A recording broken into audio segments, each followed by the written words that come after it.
Hey kids, how are you? I am fit and fine. See my lemon tree? It has so many lemons on it.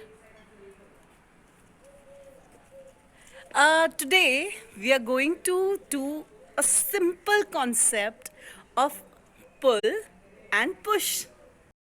When you make something go away from you, it is push. I'm pushing the branches to see the lemons. Yes?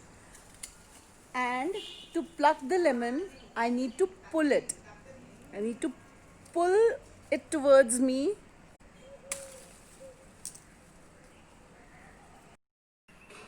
Say hi to Pooh. And in the end, we have one fun activity that we are going to do with eggs. See, you're pulling. You need to pull the dog. Kiddo, come.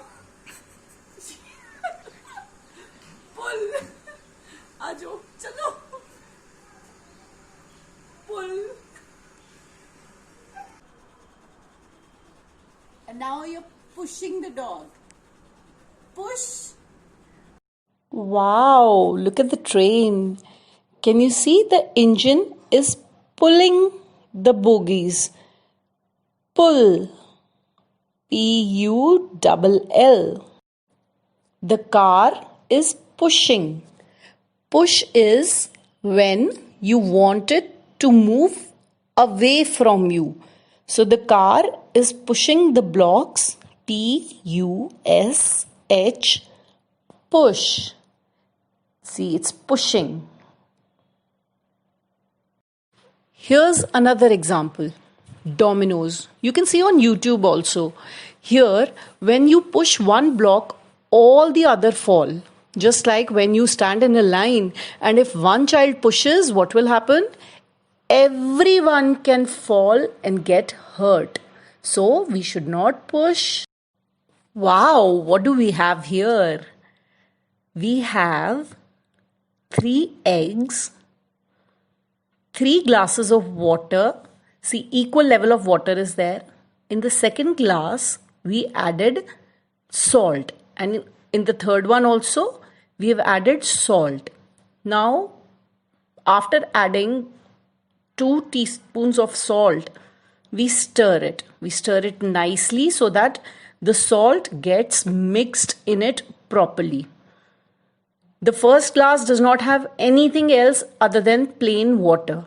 The rest 2 glasses, they have salt water. So now we take the eggs. What will happen when we put the egg in the water? It sinks. See, it has gone down, right? Now what will we do? We'll put the egg in the second glass. And magic! It is floating. See? Because the water has become so dense, after adding salt, it becomes dense. And now when we dilute it by adding more water, see the egg is coming down. That is, it is sinking, but it is not sinking. The first one sank, the second one floated, and the third one is in the center. Hope you enjoyed the videos. Do try them at home. You can try them with so many things, right? Have fun. Bye-bye.